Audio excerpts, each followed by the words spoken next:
I really like movies that leave an impact on me, and for like the next 2 days, I'm just like thinking back to scenes and being like, oh my gosh, like when this happened, like I got shivers.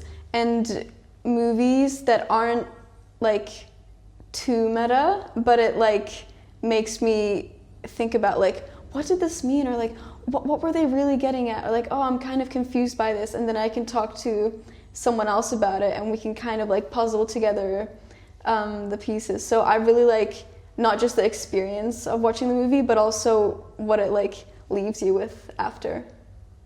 Wow, that's such a profound answer. Like, this is amazing. I'm sure you're gonna love this podcast, and I hope the audience will love this podcast too, because we're in for a special event today.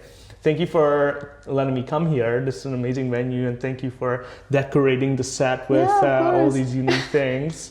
So I asked you about the movies before, and I wanted to ask you about this kind of philosophy to start with.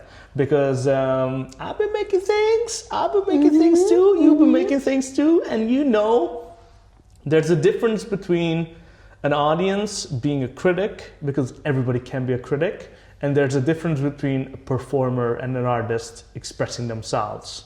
So my question to you would be, what made you want to become an artist? What made you want to become a performer rather than just observe and perhaps value things? I actually think about this a lot, because obviously being in the artistic industry is really challenging, and I have thought about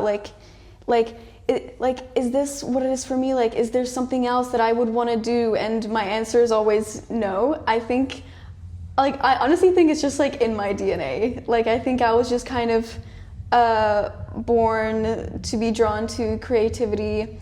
And for example, when I was little, one time we were traveling in Croatia, and we were at this like night market, and there was this orchestra on a stage, and I was just like mesmerized by it, and I just like started like following closer to the stage, and I was just watching the artists, and then I got completely lost, like my parents lost me in Croatia, because I left them to just like see this like performance and music, and I really loved it. I think creativity and expressing myself in an artistic way has just always been a part of me. Yeah. That's awesome. Yeah. That's awesome. So tell me about, I'm going to ask you about this because I think this is a fascinating concept. Even as an early child, you've been fascinated by something that you perhaps couldn't necessarily describe with words, but you also felt that sensation that this is really something perhaps to be part of. And I want to know, do you have like an origin story? What was your first entry point to the art, to the fields of art?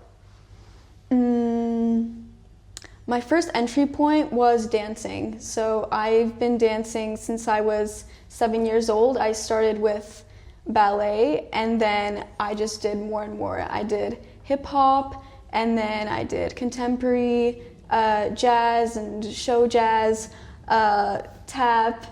I just started doing more and more, and then it became dance competitions, and then I was just like really getting into it, and I was just going up to my dance teacher and being like, what can I do to like be a good performer? And then she was like, you should probably do an instrument. And then I started guitar lessons. I did guitar lessons, and then she was like, well, you should probably do singing. And then I did singing lessons, and then it just became this whole thing that like every day after school I would stay out until like 9 p.m. doing all these things, because like I just loved it. Who are your influences? Who do you wish to work with, or who would you want to work with from the past? I think a director that I'd love to work with is Greta Gerwig. I really like her style, and I've seen some kind of like behind the scenes of like her directing, and I just really like the way she involves herself and kind of creates a field for the actors where she's supportive, but she's also trusting in the actors' choices. I really like that. And the movies she's directed are just like visually and emotionally beautiful. But a person from my past that I'd like to work with. Honestly, probably my high school drama teacher. She gave me a lot of guidance during my high school years, and she also really helped build my confidence on stage as well and trust my choices. And she gave me a lot of like quotes that have like really stuck with me, and some kind of like sayings that I like haven't heard before. She was the first person who told me sometimes you just have to grit your teeth. And I was like, what do you mean grit your teeth? And then I kind of like realized what that meant. And another thing that she said is don't be a rotten apple.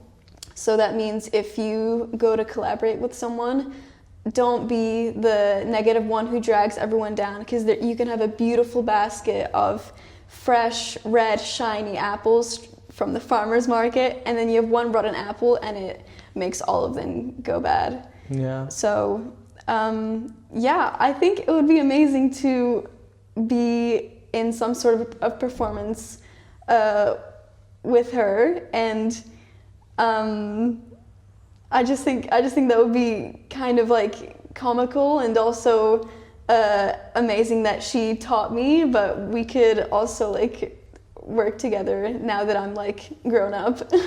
Awesome. Yeah. Was she the one that gave you like a light bulb idea that made you want to pursue this as a career path, or did you figure that out on your own, perhaps in a different event? I think she was definitely very supportive of me becoming an actress, but I don't think that's when like my light bulb started. I think it was already like a flame at that point. Just ever since I was like a child, like I like knew that I loved performing. Honestly, like I can't exactly pinpoint a light bulb moment. I think just like every time I performed or saw something that inspired me, I think like the desire just grew like stronger and stronger. That's awesome. Mm-hmm. And now look at you. You're an actor, you're a successful person. Congratulations.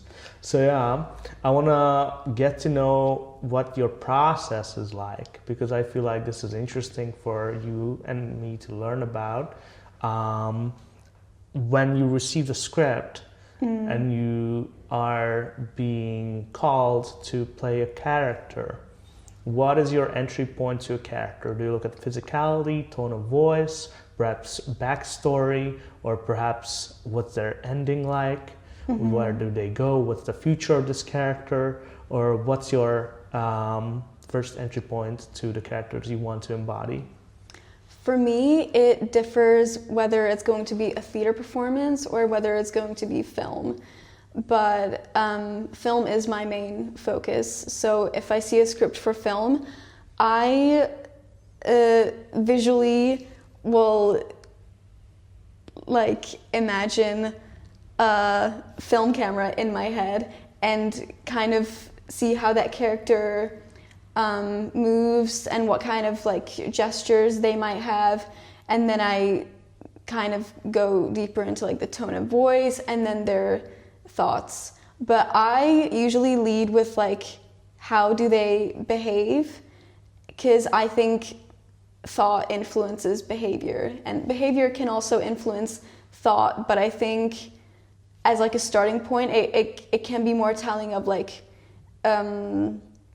how do they act, and then digging deeper from that. And for theater, I really like to pinpoint my characters to animals, because I think animals are such characteristic beings, and I think it's just really fun to experiment with as well. One time I had a theater performance where I was playing this like very shy character, but she was also she had like a couple like screws loose. She was quite like mysterious and shy, but in like a little bit of like a weird, like eerie way. And I was inspired by like a is it a lemur? Yeah. Lemur. Yeah. I was inspired by a lemur, and I had this like strapped handbag, and I just came and I sat down. And I just like sat like this, and I just sat like a lemur. And you know, for like That's theater, amazing. this is like totally acceptable. But in film, if I were to like sit like this for like an eerie character, it would be a little bit too much. But for theater, you can like really experiment and like go big and like push the limits with these kinds of things. Makes sense. Yeah, that's awesome. That's awesome. So each character has their own motivations, right? Internal and external motivations. I'd be interested in learning about your motivations. So what motivates you these days? I have learned to really be motivated by the journey. I actually struggled with this a lot last year when I was, when I first moved to Hungary, basically, because I didn't really know how the industry worked. Like, how can I meet people? How can I audition for projects? And I feel like I've done so much but so little at the same time. Like, where do I start? And then I remember thinking like, oh, like I just wish this would all be over and I could just like be doing a huge project right now. But that's not how it works. You know, you do have to go through the process and the journey and like being in love with what you do every day and just keeping like the passion alive even when you feel down or when you're doubting yourself. But yeah, just learning to love the journey and finding success in the small moments and comparing yourself to maybe 1 month ago or, you know, even like 2 weeks ago and like how much you've changed. And I always say to myself, like, would I switch places with the person I was last year? And I go, absolutely not. Like, I've done way too much to get back there again. And then when I like say that to myself, I realize, okay, I've actually made like a good amount of the trip so far. So I just have to keep going. Makes sense. And that's very motivating for others as well, for me as well. So thank you so much for sharing that. Yes. Yeah. So speaking of motivation, I'm motivated to do this conversation interview with you because I'm going to be directing soon a movie trailer. And I would love to learn what it's like best for actors to work with directors. So, because it's a debut for me, first time directing thing. So I want to ask from perhaps the brightest and the best, right? So yeah, I want to ask you, who do you like working with as a director? Why are they like so good directors? Why do you like them so much? What events inspire you to work with someone? And what concepts do you have in your mind about this? First of all, that is a very exciting project for you, so congratulations. And I would say there's like a balance between the director and actor relationship. I've had experiences where the director doesn't really direct, so I've had experiences where someone just says action and then someone else says, yep, we've got the take, and the director didn't really say one word about the scene, what he wants to see or anything like that really. And then that's an example of what you don't want, I guess. Yeah. What is it that you do want? I think for directing, personally, what I love most is when I'm like given a field to work with. So the director comes up to you and they're like, okay, you're in this scene, this is what I want to see, but then you also have the agency to work with your character, and then you know, you can collaborate and do trial and error. But you know, it's also not too good if they're like too hands-on maybe, or if they kind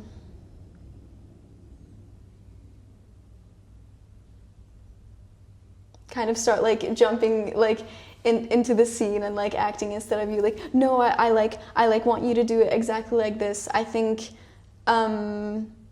if the director just wants like a replica of like what they have in mind, it might be harder. But you know, that's maybe one of the challenges that like sometimes maybe if you're a writer and a director, like you have written something that's so clear in your head and you want it to come alive.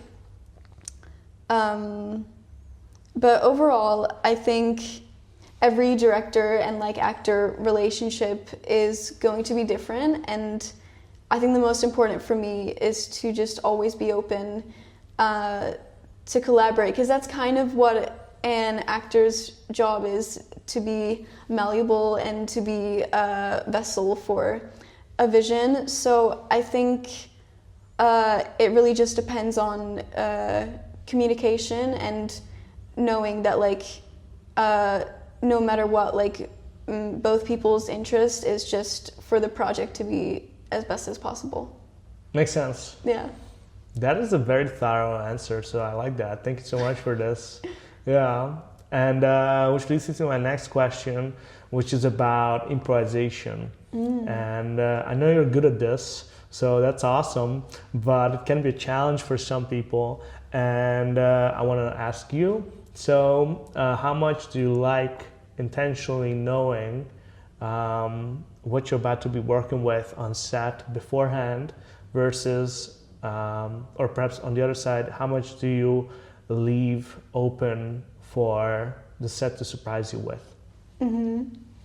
I think on set, I definitely like to leave room for spontaneity, because that is the goal essentially for most projects, to imitate real life, and as if this was like really happening, and that you know, we are seeing these people like in the flesh going through life or their stories.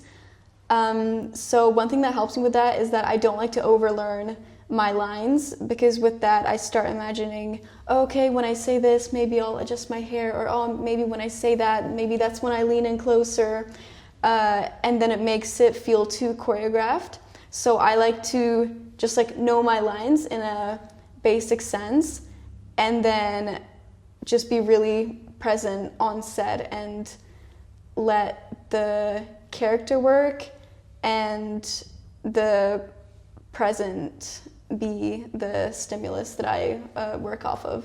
Makes sense. That's awesome. Yeah. And with respect to the present, I have this like idea that George Clooney, the famous actor George Clooney, put forward, that, and it's exactly about presence.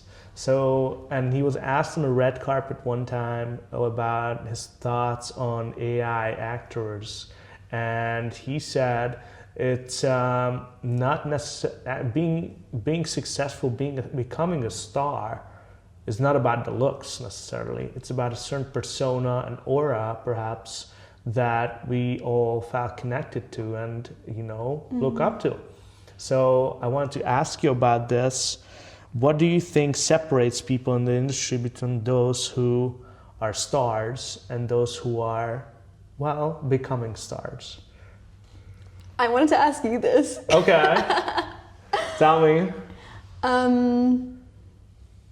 Yeah, that was going to be my question for you. Do you want to answer, or should I? Please, yeah, we can all share thoughts. But Okay, my thoughts on this matter is that it's a combination of the way you speak, the way you present yourself, the way I can see in your eyes that you are somebody to follow and I can look up to, and also like somebody who I can fall in love with perhaps, or somebody who I can trust, somebody who I can, you know, pray for to become a better person, or become someone who I can be friends with, or perhaps someone who I can see myself, my version of myself, perhaps the past version of myself or the future version of myself, or exactly the way I am currently right now, in their eyes, in your eyes. So yeah, it's about real relatability. It's about relating to an idea too, that there's an actor who is now not themselves, but also not like the character, but somewhere in between, like the merge of the two personas. And I think that when there's this like amazing chemistry between the persona and the actual embodied ideas of a different character, I think it works very well. Chris Pratt is an amazing actor, I feel, because he's like that kind of person who I can see as a funny person, and also can see as like a super cool guy who can shoot anybody.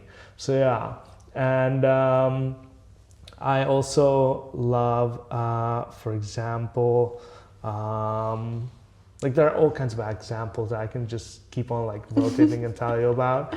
But yeah, I also love it when I actually get to meet someone and say like, I wonder what they are like on camera or on screen. And I see them on screen and camera, and they're like totally different, but I can still believe that that's them playing a character in the right way, because that difference also emphasizes how good of an actor they are. So yeah, it's awesome that way, that you can have variety and also like consistency at the same time, and keep surprising us in all the ways you can. Definitely. That was such like an eloquent, like well said answer. I think I would probably just add, in my opinion, determination. I think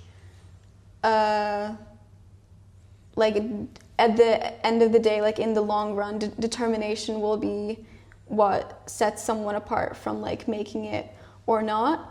And then a little bit of luck. I think you need a little bit of luck in life to make it at something, but I think life always gifts you in very surprising ways. Awesome. Yeah.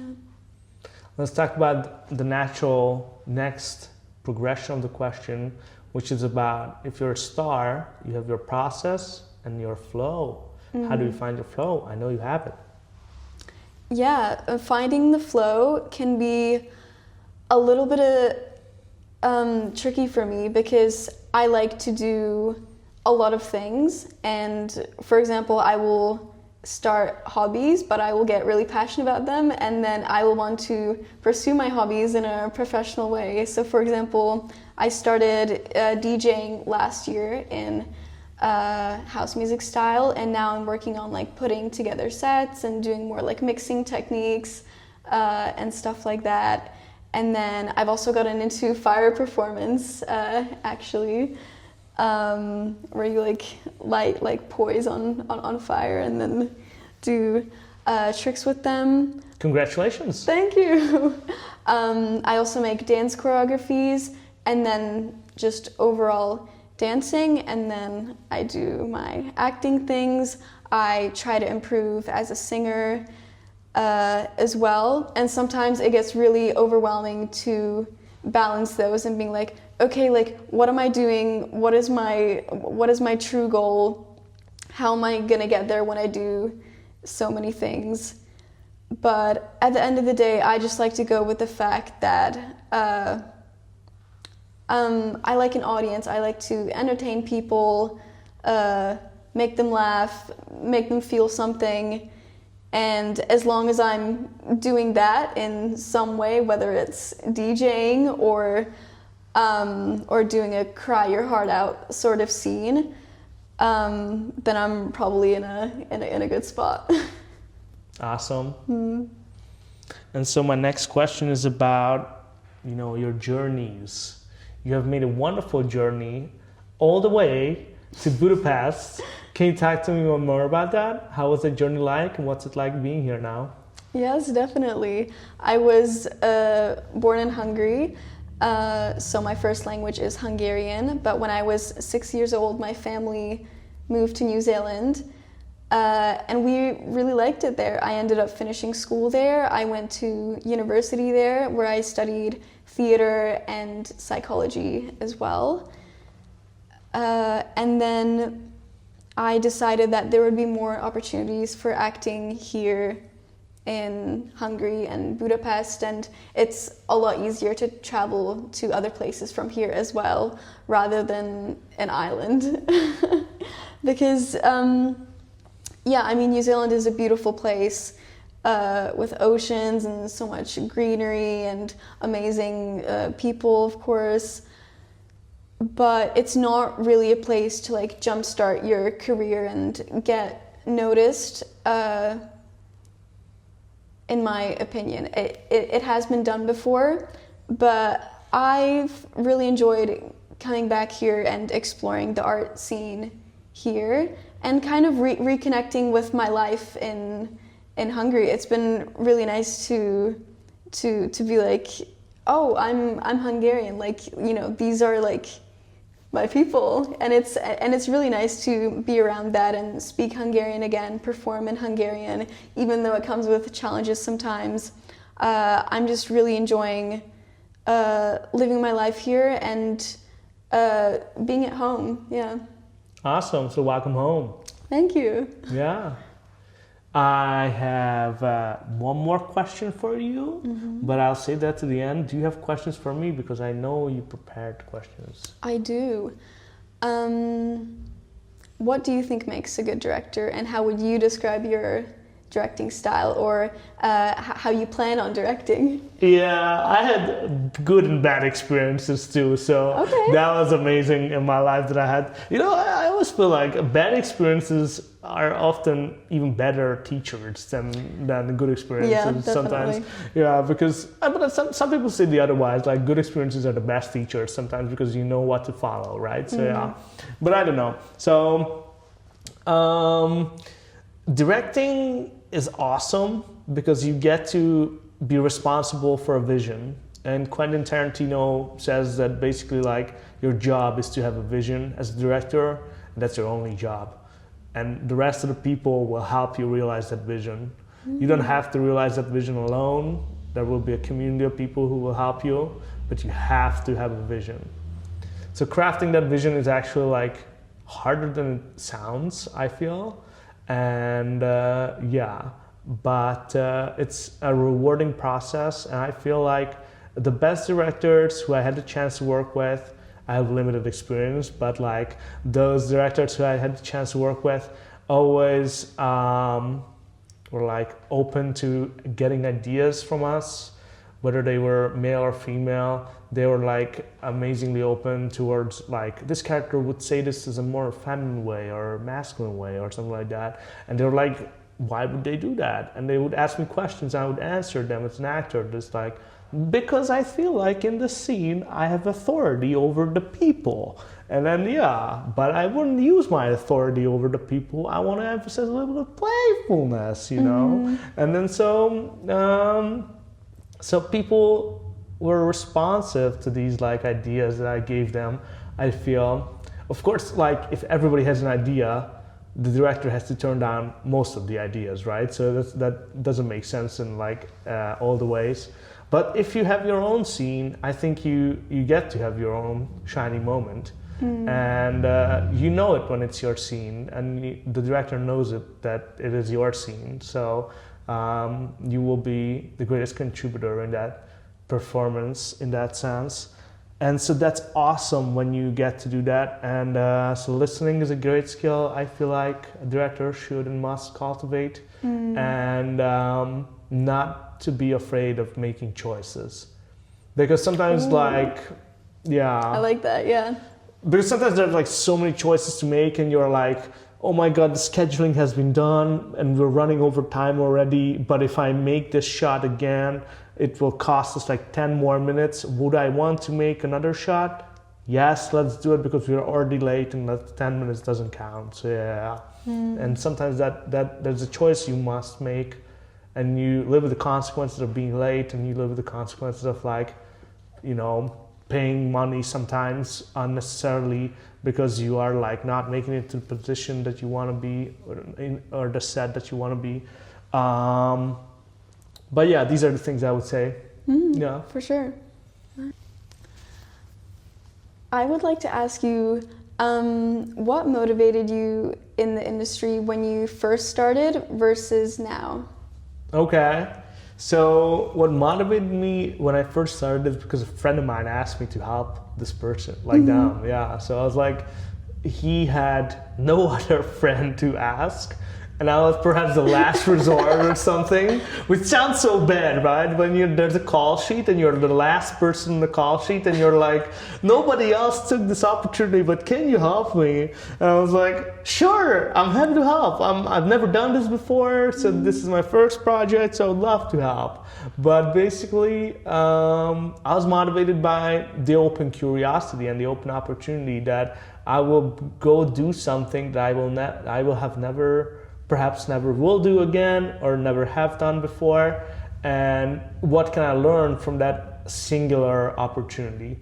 And then I was like, I learned what the director can do, for example, like literally be open to feedback, be open to like making choices. And I also learned that sets are amazing, to meet people and just have a good community of awesome friends. So yeah, that's something I started liking. And yeah, and now what motivates me? Motivates me is that I think like I actually have a story to tell. And that is something I feel that is compelling enough for others to listen to. And for some reason, you have to have this like deliberate like dedication. I feel that, hey, you shouldn't even question, is it worth telling or is it not worth telling? You should just know you have a story to tell, and that is perhaps the best story for someone to listen to. Wow. So yeah.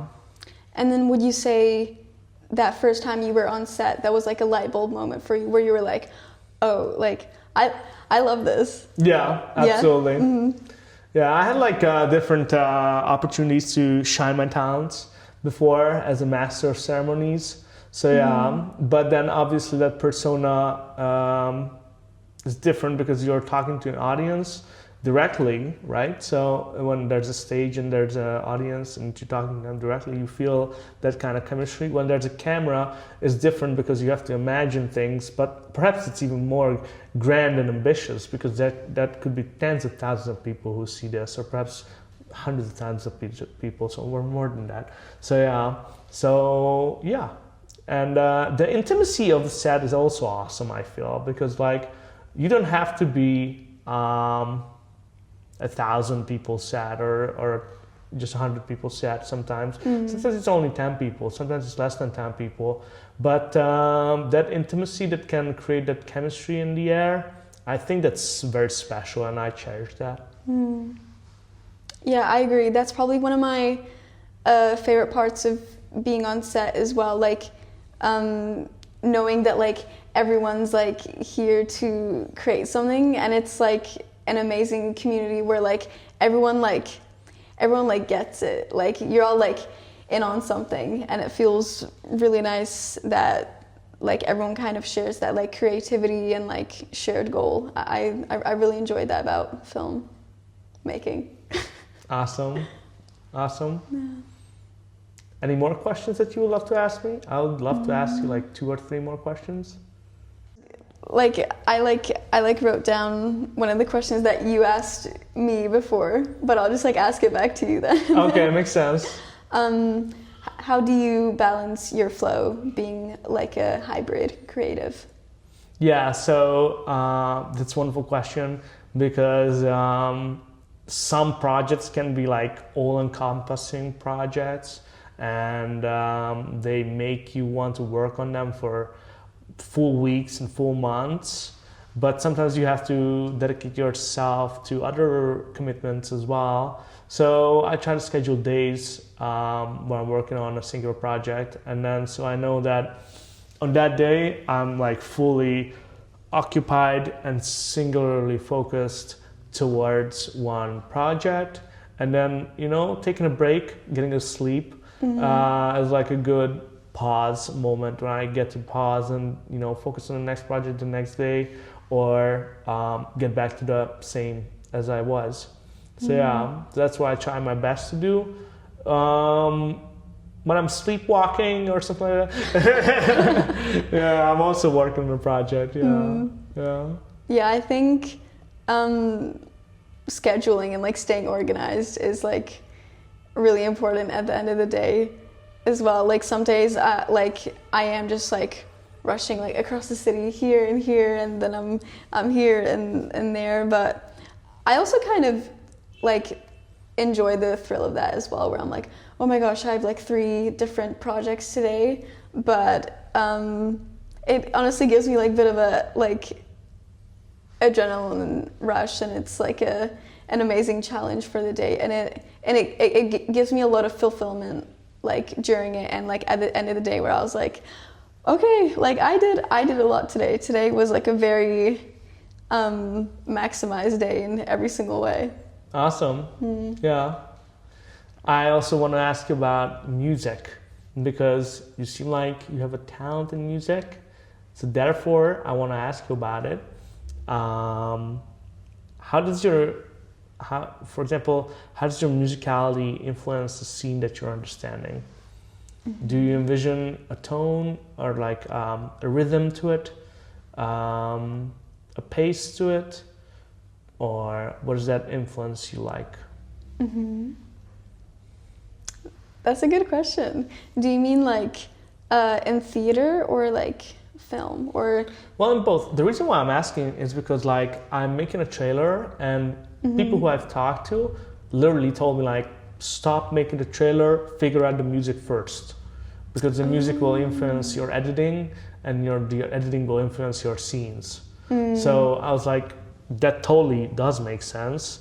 And at the same time, I'm like, so can I just choose any kind of music, or like do you focus on the beats per minute kind of thing, or like the rhythm, the drums, or like what do I focus on? So yeah, music is a big genre. So yeah. Yeah, music is a huge tool that can influence like the vibe and even like message of something. I would say like for example, I just did a movie trailer, and when we had our like team meeting, they did play the music that they were going to use for the trailer. It kind of started off with like a mild like violin, quite like a sweet but slightly like imaginary? What's the word to describe it? Sweet, but like building up to something tune, and then the music cut to kind of like drums, like da da da da da da da da da da da da, and they're like, oh yeah, and then we'll have like flashing scenes here and there. And then when I like got my scenes, and then I was able to think about like where it'll probably be in the music, and that it'll just be like flashes of the scenes. It probably did influence me to be a bit more energetic and like dramatic with my scenes. Because for example, I had a scene where I'm just playing the best friend of the main character, and then we're just sitting on the couch like talking about the guy that she just met. So it's like very casual, but knowing that the music is going to be so intense, like instead of being like, oh, like who's this guy, it was more like, who is this guy, you know what I mean? And then that like helped me make some choices. Yeah. Awesome. So that said, I will ask you one more question, if that's okay. Okay. Yeah, so it's a recurring question in the podcast, and some people love it, and some people are like hit a wall with it. So if we hit a wall and you don't find a good answer, I'm sorry, I apologize in advance. But if it's a good answer, that's your answer. So that's awesome. And the question is like, what is the question you wish more people would ask you, and how would you answer that? Yeah, I definitely hit a wall with that one, but I believe I punched through it. So I believe I broke that wall down. And in conclusion, I think more people should ask what inspires you lately. I think we can learn so much about the other person if they not only tell you like, oh, like what they do for work or like how their day was, but like something that they saw or experienced that like really stuck with them. And I think this is good practice for just like, you know, like anyone. But I think especially for like acting or like people in the film industry, I think that could be such a good like beginning point for coming up with a new concept or like a story or connecting on a certain topic or something like that. So yeah, just ask people what inspires you lately, and you might learn something, or you might learn something interesting about them, and it might open your eye to be more curious about the world and find little pockets of creativity. And you know, I do think it is all around us, even if someone doesn't really find themselves creative, or you know, they're not really interested or like going to an art exhibition or anything like that. You know, everyone, almost everyone consumes media and film and fashion and interior design, or you know, maybe like they tried a new coffee shop just because they like the interior design. Like, you know, that's art. It is all around, and I think it's really nice when you open your eye to that a little bit more. Wow. Yeah. Thank you so much for sharing that with me, and thank you so much for sharing that with the audience. Yeah. So I appreciate you, and I hope we get to do this very soon in the future. Yeah, for sure. Me too. Yeah. Can I ask you one more question? Yeah, please. Okay. What inspires you lately? Yeah, what inspires me lately? I think the people I get to meet inspire me a lot. So I met just you like a week ago or 2 weeks ago. Yeah. And you're like an inspiration because like, so we were in an industry event for filmmakers, and I asked you like, who do you want to be introduced to? And you asked me like, who do you think I should be introduced to? Yeah. And I was like, that's an inspiring question, because like, if we can walk up to random awesome people together, that's awesome, I feel. So we ended up doing that, and we ended up meeting a bunch of cool it was great. people. So yeah, there's that. And we're also going to another event today, so that's gonna be fun. I know, I'm excited. Should be good, yeah. Yeah. So that's what inspires me. The people I get to meet and the people I get to look in the eye and say, hey, I got something to tell you, and it's amazing. Mm-hmm. And then they say, what is it? Oh, and I tell them, and they're like, whoa, that inspires me, and I want to inspire you back. It's a ping pong inspiration, and then, yeah. That's awesome. I love that. Yeah. Nice. Well, thank you so much for having me on the podcast. It's been such an honor, and I'm so glad that you found me inspiring, and I hope other people can be inspired by this. Yeah. Cheers to that. High five. High five. Boom. Cut. Woo.